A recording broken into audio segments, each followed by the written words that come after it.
முன்பாக வந்தேன்.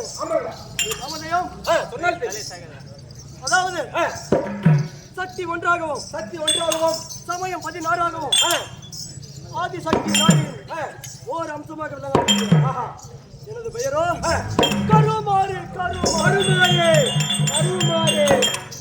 அப்படி நான் கருமாக இருந்தாலும் நான் எங்கு ஜனித்தேன், எப்படி வளர்ந்தேன், இந்த கலியுகத்தில் கருமாறியாக பிறந்திருக்கின்றன. எனது தந்தையார் தாயார் யாருடைய அருளினால் தோன்றினேன், யாரால் எனக்கு பெயர் சூட்டப்பட்டது? கனகபுரி ஆண்டு வரப்பட்ட கனகராஜனுக்கும் கனகராணிக்கும் நீண்ட காலமாக பிள்ளை இல்லை என்று சிவனை கோரி பூஜை செய்தார்கள். அவரோ அந்த பூஜைக்கு வச்சு சிவனாகப்பட்டவர் ஓர் கனியை கனகராஜனிடம் கொடுத்தார். அது என்ன செய்தார்? அந்த கனகராஜன் கனியை வாங்கி கனகவல்லியிடம் கனியை அருந்த சொல்லிவிட்டு குடிமக்களின் குறையை தீர்ப்பதற்காக காட்டிற்கு சென்றார். அப்படி சென்ற வேளையிலே அங்கு ஓர் கனகராஜனுடைய தந்தை அங்கு ஒரு தாசிய பெண்மணியை பார்த்தார். தாசியை பார்த்து அன்னவரோடு மயங்கி விட்டார். மயங்க வேலையில் என்ன நடந்தது? எனது தாயாரோ இந்த சிவன் கொடுத்த கனியை அருந்திவிட்டு இன்று வருவார் நாளை வருவார் என்று பார்த்தார். பல மாதமாக எண்ணிய வேலையில் ஆனால் வரவில்லை. தந்தை காட்டிற்கு வரவில்லை. அப்போது எங்க நடந்தது? அந்த தாசி பெண்ணிடம் அங்கே குடிகொண்டு எனது கனகராஜன் 10 மாதமாக காட்டில் வாழ்ந்து கொண்டிருந்தனர். அப்போது எனது தாய் கனகவல்லி நிறமாதின கர்ப்பிணியாகிவிட்டார். இன்று வருவார் நாளை வருவார் என்று எதிர்பார்க்கும் வேலையிலே 10வது மாதம் அந்த கனகராஜனும் ஏதாவது தந்தையும் அந்த சுப்புதாசியானவளும் இருவரும் காட்டு அரண்மனைக்கு வந்தார்கள். அப்போது அரண்மனைக்கு வந்த வேளையிலே எனது தாயார் கனகவல்லி கர்ப்பம் உண்டானதை கண்டறிந்தார்கள். அந்த தாசி ஓர் வார்த்தை கேட்டார். எப்படி என்றால், நீங்களோ எனது கூட என் காட்டில் 10 மாதமாக வாழ்ந்து கொண்டிருந்தீர்கள். உனது மனைவிக்கு எப்படி என்று குழந்தை உண்டானது என்று கேட்க அந்த வார்த்தை கேட்டு எனது தந்தையாகப்பட்டவர் கனகராஜன் என் தாய் நிற மாதிரி கர்ப்பிணி என்று பாராமல் அடித்துக் கொண்டு விட்டனர். என்ன நடந்தது? என் தாயின் உடலை எடுத்துக் கொண்டு போய் கனகாபுரி பட்டணத்தில் தகனம் செய்வதற்காக சுடுகாட்டில் கட்டையிட்டு தீயிட்டார். அப்போது என் தாயின் உடல் கருகி எரிந்து போனது. அப்போது நான் என்ன செய்வது என்று தெரியாமல் இந்த உலகத்தில் நான் பிறக்க வேண்டும். நான் இந்த உலகத்தை பார்க்க வேண்டும். எனது எல்லாம் சக்தி எல்லாம் ஒன்று திரட்டி ஓம் சக்தி பராசக்தி தாயின் வயிற்றில்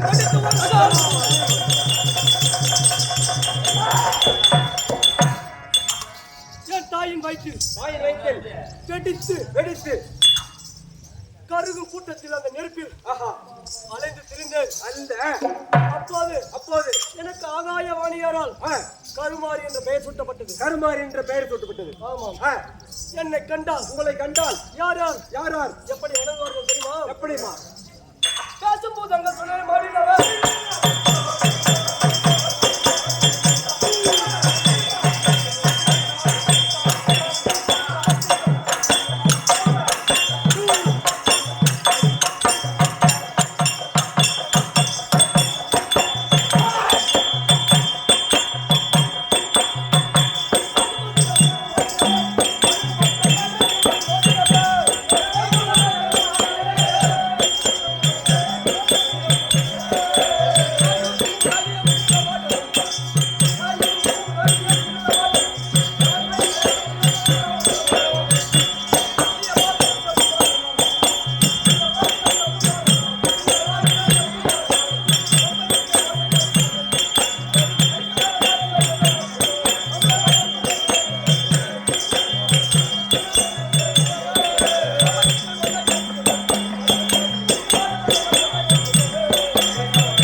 என்னை கண்டால் பேய் பிசாசு பூதம் பில்லி சூனியம் வியாபார மனம் என்னை கண்டால் மறந்து போய்விடும் அல்லவா? அப்படி நான் வழிபட்டு சென்று வரும் வேளையில் எனக்கு பம்பை உடுக்க ஓசையுடன் ஆடி பாடி வர வேண்டும் அல்லவா? நான் கருமாரியாக பிறந்து உருமாரியாக எங்க எப்படி தெரியுமா? புதிரபள்ளி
சக்தி ஒன்று சமயம் 16 ஆதிசக்தி நாயகன் ஓர் அம்சமாக விளங்கக்கூடிய இந்த கலியுகத்திலே கருமாரியாக பிறந்து உருமாரியாக எங்க எப்படி செலுத்த தெரியுமா? எப்படி ஒன்றால் தெரியும்.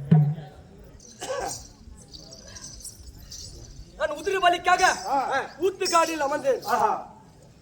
சாம்பிராணி வாசனைக்கு சமயபுரத்தில் மாரியாகவும் பம்பை உடைக்க கேட்க படவேட்டு அம்மனாகவும் வீரமாபட்டணத்தில் விமலிசங்கன்னியாகவும் கோலை நல்லூரில் கோதை குற்றாகவும் மலையனூரில் அங்காளம்மனாகவும் பருவத்தூரிலே பராசக்தியாகவும் முட்டநுத்தூர் எல்லையிலே கட்டழகி செல்லியாகவும் செஞ்சிமா நகரிலே பாஞ்சாலியாகவும் பெரிய பாளையத்தில் பேரரசு மாரியாகவும் மதுரையிலே மீனாட்சியாகவும் காசியிலே விசாலாட்சியாகவும் காஞ்சியிலே காமாட்சியாகவும் மலையாளத்திலே பகவதியாகவும் இப்படி குயிலம்மா நகரிலே மாரியாகவும் உருவெடுத்து அலைந்து திரிந்து கனகாபுரி காட்டிலே வளர்ந்து அந்த பிணங்களை சின்ன பேய்களோடு வளர்ந்து ஊர் ஊராக அலைந்து திரிந்து கடைசியாக இந்த வேற்காடு எனும் இந்த வேப்ப மரத்தை அமர்ந்து நான் அருள்வாளித்துக் கொண்டு வருகிறேன். அவர்களும் வரம் பெற்று போய் வருகிறார்கள். ஆனால் இன்று ஏதோ ஒரு சுபசக்தி வருகள் போல் தெரிகிறது. சற்று அமர்ந்து பார்க்கலாம் அல்லவா? அப்படியே அமர்ந்து நேரமா உங்களை பார்த்தா உங்களை பார்த்து பயந்து ஓடுவோம். பயந்து ஓடுவா நீ வந்தது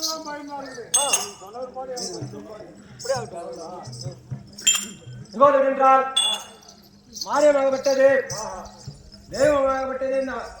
அம்மன் ரமேஷ் ரூபத்தில் வந்தாலும் அவர் ஒரு மாரியம்மன் தெய்வ ஆகிய இருக்கிற பொதுமக்கள் ஜனவரி அனைவரும் வந்து அம்மன் காலடியில் நீந்து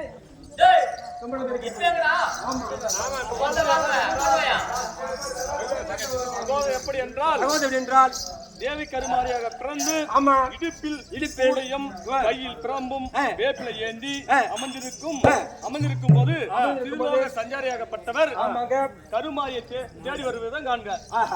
அனைவரால் கதை